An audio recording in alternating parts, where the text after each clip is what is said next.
Hello, Namaste and welcome. So today we are starting a very new chapter, very important chapter and very different chapter as compared to the syllabus of your IPCC, right?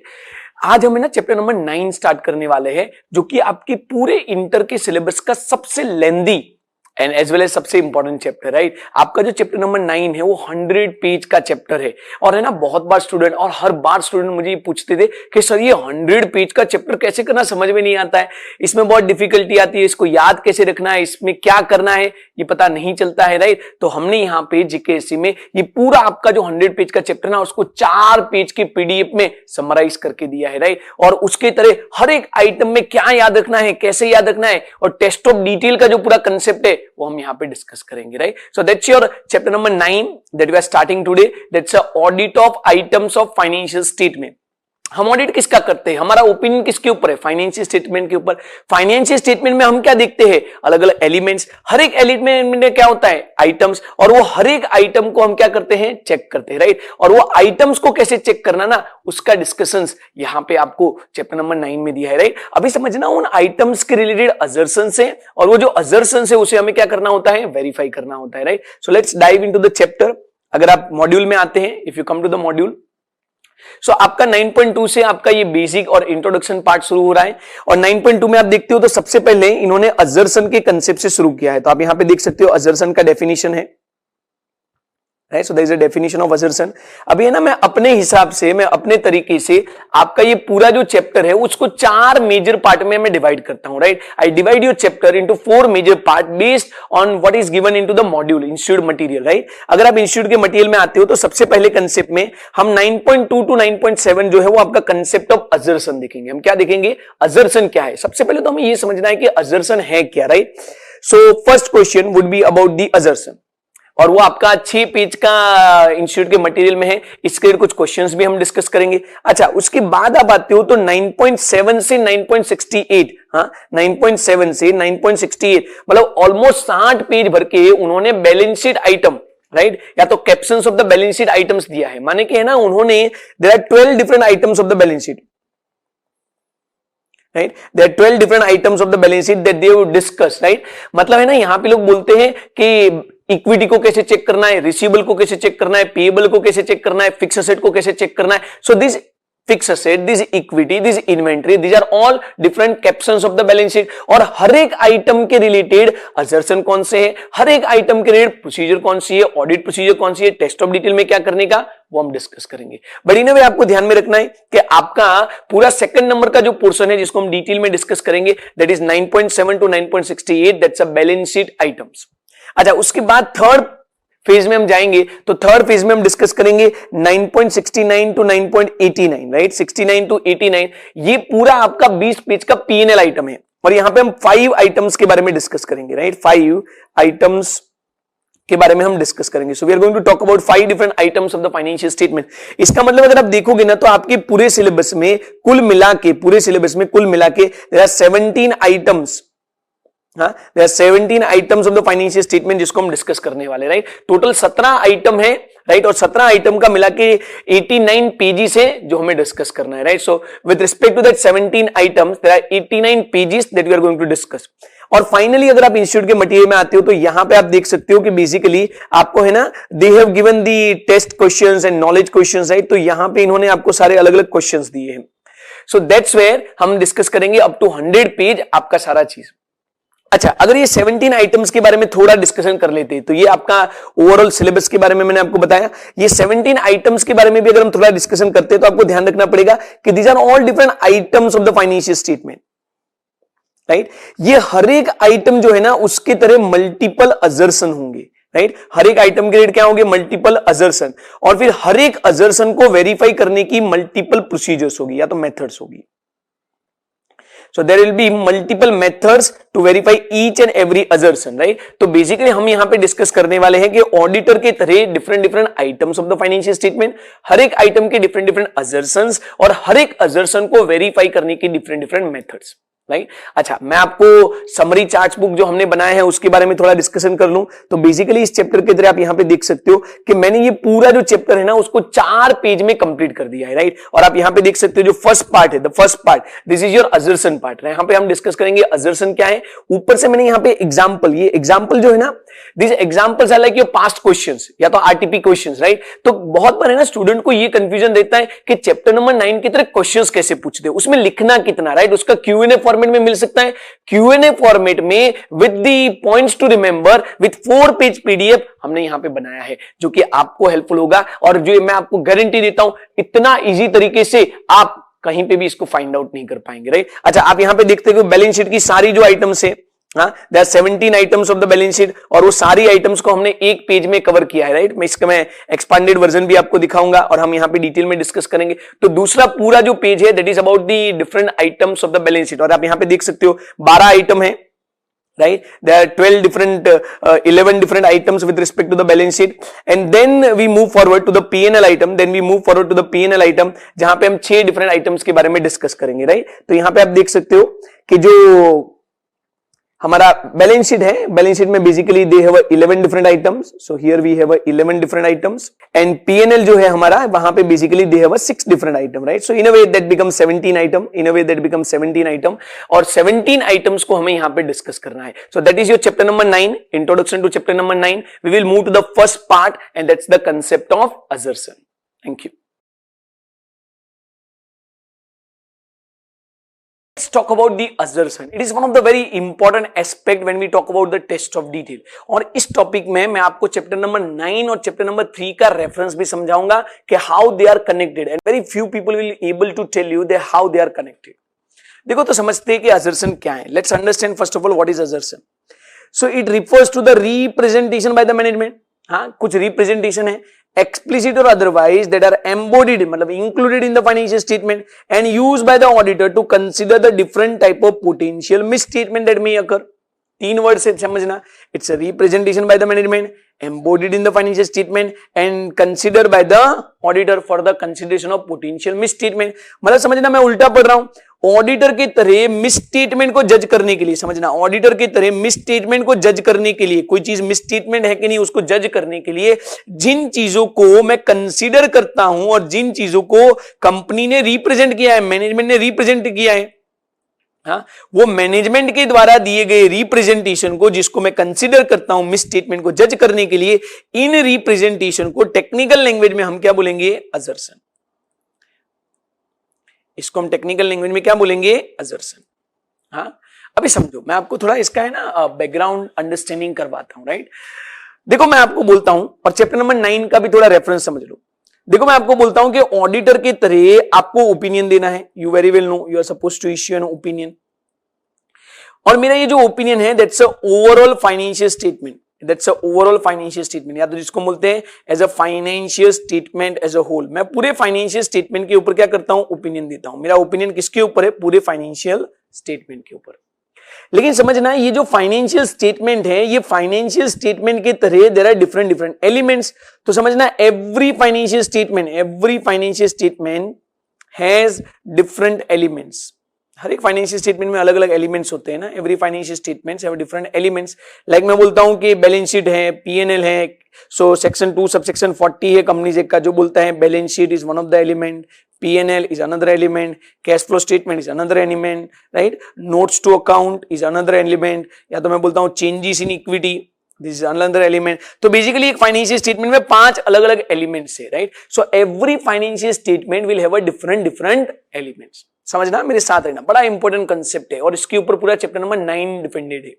So every financial statement have a different elements. अभी समझना, every element even, so every element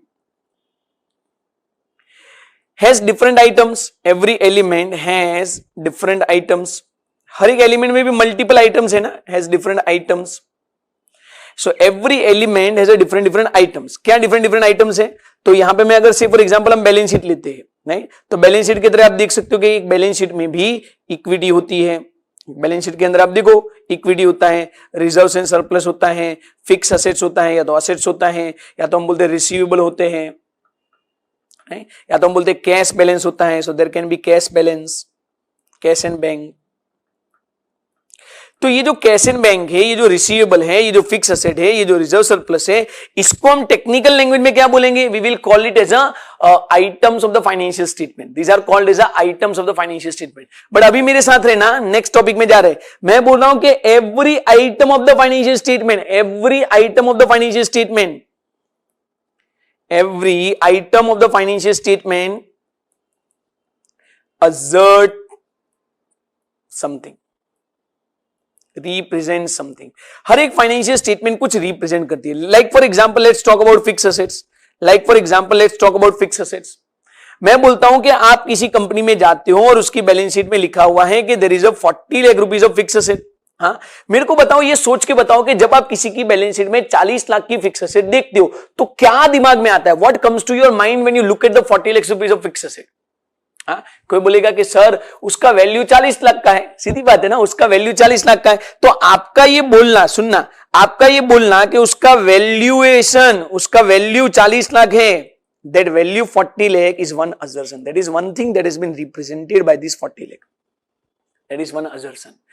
तो ये 40 लाख क्या represent करता है? ये 40 लाख से क्या अजम्पशन निकल के आएगा? वो जो रिप्रेजेंटेशन है जो कि मैनेजमेंट ने बनाया ना। कोई बोलेगा तो ये तो सर असेट का रिप्रेजेंटेशन है। भाई असेट का रिप्रेजेंटेशन दिया किसने? मैनेजमेंट ने ना। अच्छा मेरे को बताओ, बंदा अपनी बैलेंस शीट में फिक्स असेट कब दिखाएगा? डोंट यू थिंक हम अज्यूम करेंगे, हम ये मानेंगे, हम ये समझेंगे कि उसका ओनरशिप एंटिटी का होगा? मेरे को बताओ, कोई ओनरशिप के बिना असेट दिखाता है? नहीं। तो उसका ओनरशिप एंटिटी का होगा। तो ये भी एक असर्शन है। हाँ, मैं बोलता हूं कि ये जो एसेट है वो कहीं ना कहीं एग्जिस्ट करता होगा, ये एसेट कहीं ना कहीं एग्जिस्ट करता होगा। मैं बोलता हूं कि यहां पे सारा जो एसेट है, all the assets must have been completed और all the assets must have been covered.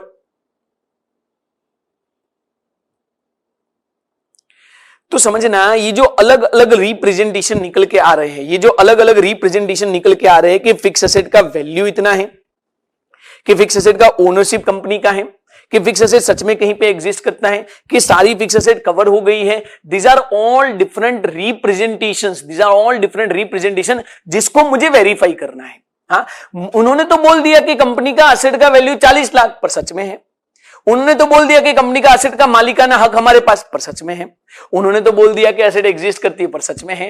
अच्छा, अगर एग्जिस्ट ना करती हो तो मिस स्टेटमेंट। अच्छा, ओनरशिप उनकी ना हो तो मिस स्टेटमेंट। अच्छा, वैल्यू 40 लाख ना हो तो मिस स्टेटमेंट। तो मेरे को बताओ, मिस स्टेटमेंट का जजमेंट कैसे करोगे? अगर असर्शंस वेरीफाई होते हैं, सुनना मुझे ध्यान से, अगर असर्शंस वेरीफाई होते हैं तो नो मिस स्टेटमेंट। अगर असर्शंस वेरीफाई नहीं होते, there is a misstatement. अगर असर्शंस वेरीफाई होते हैं, नो मिस स्टेटमेंट। अगर असर्शंस वेरीफाई नहीं होते तो there is a misstatement. So मतलब समझना कि आपका पूरा जो डिस्कशन है और हमारा पूरा जो डिस्कशन है about the miss statement, what is misstatement? About the misstatement, the whole discussion about the misstatement is if assertions are verified, अगर आप assertions को verify कर सकते हो, right, तो इसका मतलब there is no material misstatement, no material misstatement। अगर आप assertions को verify नहीं कर सकते हो, if assertions are not verified, अगर आप assertions को वेरीफाई नहीं कर सकते हो, इसका मतलब there is misstatement। Rather the important word is a misstatement, not the material, but the important word is misstatement। So यहां पे हम बोलेंगे there is no misstatement, जबकि यहां पे हम बोलेंगे there is misstatement। इसका मतलब अभी डेफिनेशन समझ में आ रही है?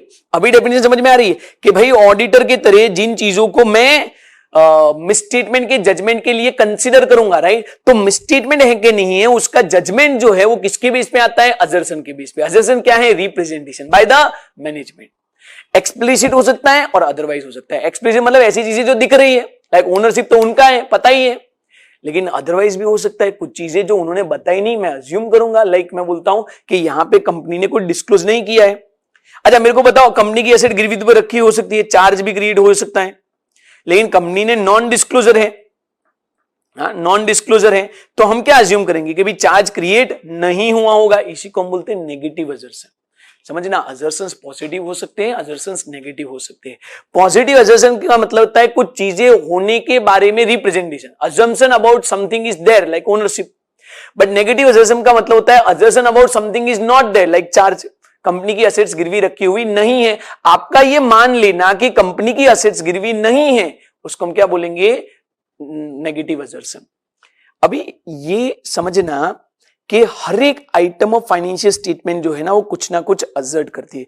तो मैंने आपको बोला कि चैप्टर नंबर 9 कहां से आ गया यहां पे, देखो चैप्टर नंबर 9 में जब आप जाओगे ना तो चैप्टर नंबर 9 किसके बारे में, chapter number 9 is all about test of detail, test of details.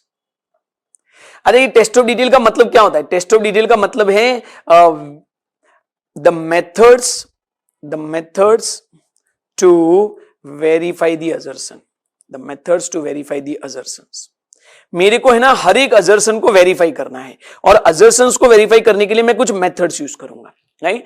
समझना, मतलब कि चैप्टर नंबर 3 में आपको असर्शन के टॉपिक को इंट्रोड्यूस किया गया और चैप्टर नंबर 9 में हम हर एक असर्शन को वेरीफाई करने के लिए, कुछ मेथड्स यूज करेंगे। इन मेथड से मुझे ऑडिट एविडेंस मिलेंगे, अगर ये ऑडिट एविडेंस मिलते हैं, ये मेथड्स की तरह वेरीफाई होता है तो मैं बोलूंगा नॉट अ मिसस्टेटमेंट। अगर ये असर्शंस की तरह मैं चीजें वेरीफाई नहीं कर पाता हूं तो मैं बोलूंगा देयर इज अ मिसस्टेटमेंट।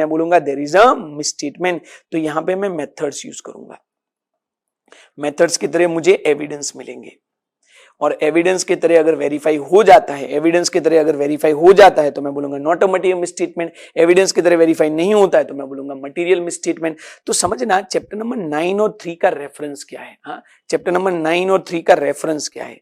9 और 3 का सीधा रेफरेंस इतना है कि 9 में आपको मेथड्स यूज करनी है, मेथड्स यूज करने के लिए एविडेंसेस चाहिए, बट कौन सा एविडेंस सफिशिएंट, कौन सा एविडेंस अप्रोप्रिएट, वो सफिशिएंट एंड अप्रोप्रिएटनेस का डिस्कशन 3 में है, इसलिए 3 पहले पढ़ना चाहिए।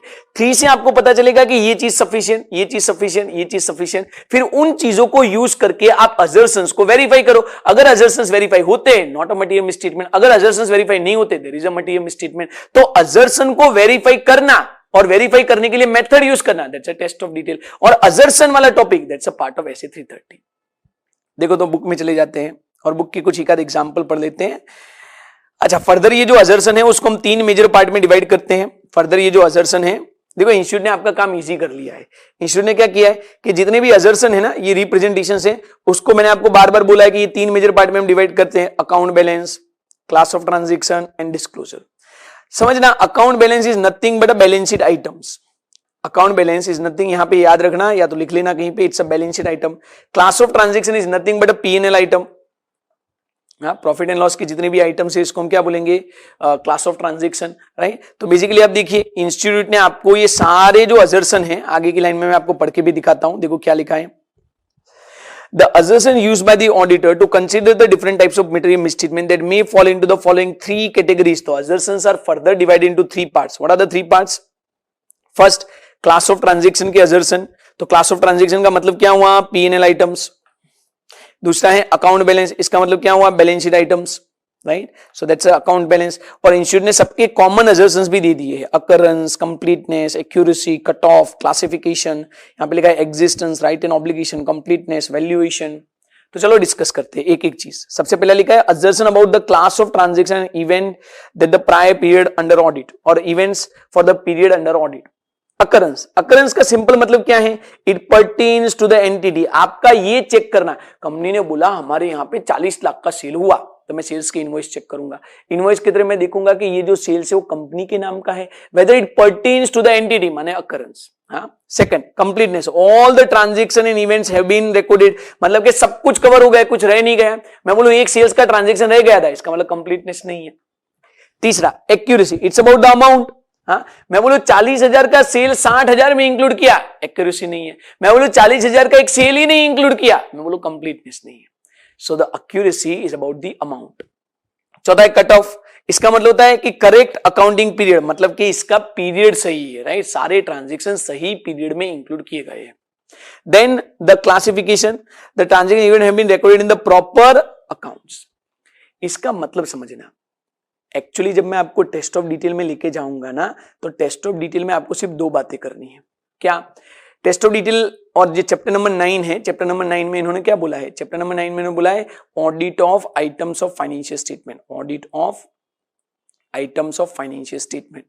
वहां पे आपको अलग अलग आइटम्स देंगे, like equity, like receivable, right. अभी ये हर एक आइटम की तरह आपको 2 क्वेश्चन पूछने के, क्वेश्चन 1 इसमें कौन से अजर्सन आते हैं, राइट, और क्वेश्चन 2 इस अजर्सन को वेरीफाई करने की मेथड कौन सी, इस अजर्सन को वेरीफाई करने की मेथड कौन सी, राइट। तो आपको हर एक आइटम के रिलेटेड 2 क्वेश्चन पूछने के, आपको हर एक आइटम के रिलेटेड 2 क्वेश्चन पूछने के। What are the assertions, how will you verify, what are the assertions, how will you verify. अगर आपको पता चले कि चलो इसमें 1 2 3 4 अजर्शन है, तो आप बोलो ये इसका एग्जिस्टेंस कैसे चेक करेंगे, हाँ, इसका ओनरशिप कैसे चेक करेंगे, इसका कंप्लीटनेस कैसे चेक करेंगे, इसका प्रेजेंटेशन डिस्क्लोजर कैसे चेक करेंगे। अगर मेथड्स वेरीफाई हो पा रही है, अगर मेथड वेरीफाई हो पा रही है तो आप बोलोगे नॉट अ मिसस्टेटमेंट, अगर मेथड वेरीफाई नहीं हो पा रही तो आप बोलोगे मिसस्टेटमेंट। तो आपका जजमेंट अबाउट द मिसस्टेटमेंट और नॉट, आपका जजमेंट अबाउट द मिसस्टेटमेंट और not is all about whether the assertions are verified or not। तो 2 क्वेश्चन पूछो, कौन सा असर्शन कैसे चेक करोगे, कौन सा असर्शन कैसे चेक करोगे।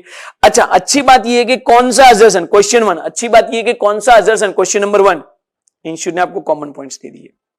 हाँ, कौन सा असर्शन जो है ना, क्वेश्चन नंबर 1 इंस्टीट्यूट ने आपको क्या दे दिया है, कॉमन पॉइंट्स। तो इंस्टीट्यूट ने बोला है कि भाई देखो, जितनी भी पीएनएल की आइटम है उसके 6 कॉमन असर्शन, जितनी भी बैलेंस शीट की आइटम है उसके 6 कॉमन असर्शन। हाँ, तो ये सबके कॉमन पॉइंट्स आपको दे दिए कि कोई भी पीएनएल की आइटम उठा लो, रेवेन्यू, हाँ, सेल्स, परचेज, एक्सपेंस, सब में आपको ये 5 ही असर्शन वेरीफाई करने हैं। कौन से 5 असर्शन वेरीफाई करने हैं, right, there are 5 assertion occurrence, कि सेल्स है तो कंपनी के नाम का है कि नहीं है, सेल्स सारा इंक्लूड हुआ है कि नहीं हुआ, सेल्स का टोटल सही है कि नहीं, सेल्स इसी साल का है कि नहीं है, क्लासिफिकेशन प्रॉपर हुआ है कि नहीं हुआ है। सेम वे देखो असर्शन अबाउट क्लास ऑफ और अकाउंट बैलेंस देख लेते हैं। सो अकाउंट बैलेंस देख लेते हैं। देखो अकाउंट बैलेंस की तरह क्या बोला है। So if you see the account balance you can see existence, like कि सारी चीजें सच में एग्जिस्ट करती है। Right and obligation is like occurrence, कि ये कंपनी का नाम का है, एंटिटी के नाम का है। कंप्लीटनेस, सारी चीजें इंक्लूड की गई है। Valuation, this is very important, ना, यहां पे हम चेक करेंगे अकाउंटिंग स्टैंडर्ड्स के एएस के अकॉर्डिंगली है कि नहीं है। सेम वे डिस्क्लोजर के रेट आपको असर्शंस दिए, बट एक्चुअली है ना, हम फाइनल में जब आप चैप्टर नंबर 9 में जाओगे तो मैं आपको बताऊंगा कि बेसिकली डिस्क्लोजर को हम पीएनएल और बैलेंस शीट में एक असर्शन की तरह ऐड कर देते हैं। माने कि पीएनएल की हर एक आइटम को प्रॉपर्ली डिस्क्लोज किया है कि नहीं किया, वो हम चेक करते हैं। माने कि बैलेंस शीट की हर एक आइटम को प्रॉपर्ली डिस्क्लोज किया है कि नहीं किया, वो हम चेक करते हैं। So that's one of the assertion only that we take consideration into the account balance and class of transaction, into the account balance and class of transaction, right. देखो अगर यहाँ पे देखते हो तो इन्होंने 1-2 एग्जांपल्स भी दिए हैं। से फॉर एग्जांपल आप ये प्लांट एंड मशीनरी वाला एग्जांपल ले सकते हो। तो कंपनी का प्लांट एंड मशीनरी 2 लाख का है, तो इससे क्या रिप्रेजेंटेशन आता है, देखो कि भाई कंपनी ये प्लांट को ओन करता है, तो दैट्स ओनरशिप। कि भाई इसका हिस्टोरिकल कॉस्ट 2 लाख रुपया है। Plant and machinery physically exist, that's existence. ये कंपनी के लिए यूज किया जा रहा है। डेप्रिसिएशन का चार्ज 83,000 है और डेप्रिसिएशन जो है प्रॉपर अकाउंटिंग पॉलिसी से बन के आया है। तो ये सारे क्या हैं, दिस आर ऑल असर्शन। हाँ, असर्शन वाली चीजें चैप्टर नंबर 3 में है। अच्छा, मेरा क्वेश्चन है कि ये सारी चीजों को वेरीफाई कैसे करोगे, हाउ वुड यू वेरीफाई। हाँ, माने कि असेट का, प्लांट का वैल्यू 2 लाख, ये कैसे पता चलेगा। तो आप बोलोगे भाई सर प्लांट का वैल्यू 2 लाख है ना, उसके लिए है ना आप ना टाइटल डीड देख लो, पता चल जाएगा। तो ये टाइटल डीड को देखना। अच्छा, मैं बोलूं असेट एग्जिस्ट करती है, कैसे पता चलेगा। आप बोलो सर फिजिकल वेरिफिकेशन कर दो, वहां पे जाके देख लो। तो ये टाइटल डीड को देखना वेरिफिकेशन की तरह, ये टाइटल डीड को देखना, फिजिकल वेरिफिकेशन करना, this is all part of your chapter number 9। This is all part of your chapter number 9। So chapter number 9 talks about the methods. Hello, chapter number 9 talks about the methods to verify the assertion. हाँ, it is about the methods to verify the assertion. तो auditor की तरह assertion का मतलब क्या हुआ, representation by the management. Assertion का मतलब क्या हुआ, representation by the management, embodied in the financial statement and considered by the auditor to जज द पोटेंशियल मिसस्टेटमेंट। तो अगर असर्शन वेरीफाई होते हैं, नो मिसस्टेटमेंट। अगर असर्शंस वेरीफाई नहीं होते हैं, देयर इज अ मिसस्टेटमेंट। तो misstatement is defined based on the verification of assertion. Assertion is a representation, it can be positive, it can be negative. Assertions are broadly classified into 3 category: account balance माने balance sheet item, class of transaction माने PNL item, and disclosure which is again a part of this 2। Right और इसकी तरह there are common assertion और 9 में हम देखेंगे कि ये हर एक असर्शन को वेरीफाई करना है। वेरिफिकेशन के लिए मेथड है, मेथड 7 ही कॉमन मेथड है, ये 7 में से एक मेथड को यूज करके हम वेरीफाई करेंगे। वेरीफाई कर पाते हैं वेरी गुड, स्टॉप करो। वेरीफाई नहीं कर पाते it's a misstatement. That's all about assertion, right. आप देखें ना तो मैंने है ना यहाँ पे चार्ट बुक की तरह इस पूरी टॉपिक को इंक्लूड किया गया है और आप देख सकते हैं ये पूरा जो डिस्कशन है इसको बड़े डिटेल में अच्छी तरीके से हमने इसको कवर किया गया है। असर्शन रिलेटेड आपका जो पूरा टॉपिक है ना, so that has been covered. और यहाँ पे जो मैंने चार्ट बनाया था this is the same chart कि every financial statement has a different elements, every element have a different items और इस आइटम को चेक करना ही आपका chapter number 9। Every item have a different assertion and every assertion should be verified, and if you are able to verify the assertion there is no misstatement. If you are not able to verify the assertion there are misstatement, and then there are common assertions for P&L item। तो आप आगे के page में देख सकते हो। So this is आपके chart book में आप देख सकते हो this is a common assertion for class of transaction माने P&L and this is a common assertion for account balance, that's a balance sheet। So that's all about assertion, right? That's all about assertion, which is one of the part of your essay 330 and the checking of the assertion is a part of your chapter number 9। Concept के बारे में discuss किया assertion, right? मैंने आपको ये बोला कि assertion का जो कंसेप्ट चैप्टर नंबर 3 में है वही कंसेप्ट चैप्टर नंबर 9 में भी है और चैप्टर नंबर 9 की तरह क्वेश्चन आता है कि इसमें से क्वेश्चन कैसे पूछेंगे, हाउ दे में आस्क यू क्वेश्चन। तो सबसे पहले तो हमने जो अगले पार्ट में देखा उसी के बारे में डिस्कस कर लेते कि असर्शन क्या है, राइट। और मैंने आपको असर्शन का डेफिनेशन भी समझाया, it's a representation by the management, explicit or otherwise embodied in the financial statement and used by the auditor to consider the different types of potential misstatement, right? तो देखो example की तरह मैंने यहां पे दिया है कि like assets of balance of 50 lakh rupees. आप किसी की बैलेंस शीट में जाके देखते हो 50 लाख रुपए का असेट है, ये जो 50 लाख रुपए का असेट है वो क्या रिप्रेजेंट करता है? तो मैं बोलूंगा कि सर ये दिखाता है कि कंपनी के नाम का असेट होगा इसलिए तो दिखाया है, ये दिखाता है कि असेट कहीं पे एग्जिस्ट करता होगा इसलिए तो दिखाया है, ये दिखाता है कि असेट का वैल्यू 50 लाख होगा। तो ये जो वैल्यूएशन है, ये जो एग्जिस्टेंस है, ये जो ओनरशिप है, इसको हम क्या बोलते हैं? असर्शन। फिर इंस्टीट्यूट ने आपको दोनों जो अलग अलग चीज है, राइट। सो पीएनएल को मैंने आपको बोला था कि पीएनएल को हम क्या बोलते हैं? It is a class of transaction COT. और जो बैलेंस शीट इसको हम क्या बोलते हैं? Account balance. और तीसरा था डिस्क्लोजर। डिस्क्लोजर का है ना, इन्हें यहीं पे अलग से ले लिया है, मतलब कि पीएनएल की आइटम सही तरीके से डिस्क्लोज हुई है कि नहीं हुई वो भी हम चेक करते हैं, मतलब कि बैलेंस शीट की आइटम सही तरीके से डिस्क्लोज हुई कि नहीं हुई वो भी हम चेक करते हैं। इन वे आप ध्यान रखना कि पीएनएल की तरह हम 5 असर्शंस को वेरीफाई करेंगे। पीएनएल का कोई भी आइटम हो हम 5 असर्शंस की तरह इंटरेस्टेड है और बैलेंस शीट का कोई भी आइटम हो हम 6 असर्शंस की तरह इंटरेस्टेड है। कौन से असर्शंस है? अकरेंस। अकरेंस का मतलब होता है कंपनी के नाम का है कि नहीं है। कंप्लीटनेस मतलब कि सारे ट्रांजैक्शंस कवर किए कि नहीं किए। कट ऑफ मतलब कि इस साल का है कि नहीं है। मेजरमेंट मतलब कि अमाउंट प्रॉपर है कि नहीं है। और प्रेजेंटेशन मतलब कि सही तरीके से, कायदे की तरीके से, एफआरएफ के तरीके से डिस्क्लोज किया है कि नहीं। सेम में बैलेंस शीट असर्शन आप देख सकते हो, एग्जिस्टेंस है, कंप्लीटनेस है, कट ऑफ है, वैल्यूएशन। यहां पे वैल्यूएशन में डिफरेंट लेवल पे हम अकाउंटिंग स्टैंडर्ड के बारे में डिस्कस करेंगे, क्योंकि कोई भी चीज वैल्यूएशन प्रॉपर है कि नहीं है वो किससे देखते हैं? हम अकाउंटिंग स्टैंडर्ड से। सेम में हम यहां पे आगे डिस्कस करेंगे राइट एंड ऑब्लिगेशन, माने कि कंपनी के नाम का है कि नहीं। जो यहां पे अकरेंस था उसी को हम यहां पे क्या बोलते हैं? Right and obligation. And finally we will talk about the presentation and disclosure, right? So that's we have understood in the earlier session also। लेकिन यहां पे मुझे आपको जो समझाना है ना, that's a Q&A format, question answer format. मतलब आपको इसमें से क्वेश्चन कैसे पूछेंगे? देखो मैं आपको इसका फर्स्ट क्वेश्चन पढ़ता हूं। तो यहां पे ये जो समरी चार्ट्स मैंने बनाए ना, वहां पे जहां पे भी आप देख सकते हो ना example, this examples are nothing but a past examination और आरटीपी क्वेश्चन, राइट? देखो तो समझते हैं। यहां पे क्या लिखा है? Company prepare their financial statement in accordance with the framework generally accepted in accounting principle, also commonly referred as accounting standard. In the preparing financial statement, company's management makes an implicit or explicit claim which is called as assertion regarding the assets, liability, equity, income, expense and disclosure in accordance with the applicable financial reporting framework। Explain, तो आगे की सब कथा थी। Explain the example stating the relevant assertion involved with this regard, explain the financial statement audit। तो इन्होंने आपको है ना इन जनरल assertions क्या होते हैं वो पूछा है और कोई एक एग्जांपल देके assertion क्या होते हैं वो समझाने को बोला है। अभी है ना ये आरटीपी का क्वेश्चन है, मैं आपको बताऊं ये कहां से इंस्टीट्यूट ने उठाया है। आप चैप्टर नंबर 9 में आइए, हाँ, और चैप्टर नंबर 9 का फर्स्ट पैरा पढ़िए। Companies prepare their financial statement in accordance with the applicable and generally accepted principle commonly referred as accounting standard, right? तो आप देखोगे ना, ये पूरा फर्स्ट 3-4 लाइन उठा के उन्होंने लिख लिया है और बोले discuss the concept of assertion with example. तो नीचे इन्होंने असर्शन क्या है समझाया, उसके असर्शन के कुछ एग्जांपल दिए और फिर एक फाइनल एग्जांपल दिया। यही इन्होंने आरटीपी में क्वेश्चन की तरह पूछा है। So this is how they may ask you question on assertion also. जो हमारा टॉपिक 1 है ना, उसके ऊपर भी अलग से क्वेश्चन आ सकता है। चलिए तो वहां पे फिर से वापस जाते हैं। तो आंसर की तरह आपको लिखना है कि in preparing the financial statement company and management make explicit and implicit claim. उसके तरह completeness, cut off, existence, valuation, right obligation, presentation, disclosure, ये सारे अलग अलग असर्शन से। अच्छा, ये असर्शन की तरह भी इन्होंने जो मॉड्यूल वाला एग्जांपल है वही मैंने यहां पे कवर किया है कि लाइक एक्स की बैलेंस शीट में बिल्डिंग दिख रहा है 50 लाख रुपए का, तो 50 लाख रुपए का बिल्डिंग क्या सजेस्ट करता है? ये सजेस्ट करता है कि बिल्डिंग एग्जिस्ट करता है, ये सजेस्ट करता है कि बिल्डिंग की राइट्स और ओनरशिप कंपनी के नाम की है, ये सजेस्ट करता है कि इसका वैल्यूएशन आफ्टर डेप्रिसिएशन 50 लाख है, ये सजेस्ट करता है कि जितनी भी बिल्डिंग है वो हमने यहां पे कवर कर दी है। So that is one example by which you are trying to make them understand the concept of assertion.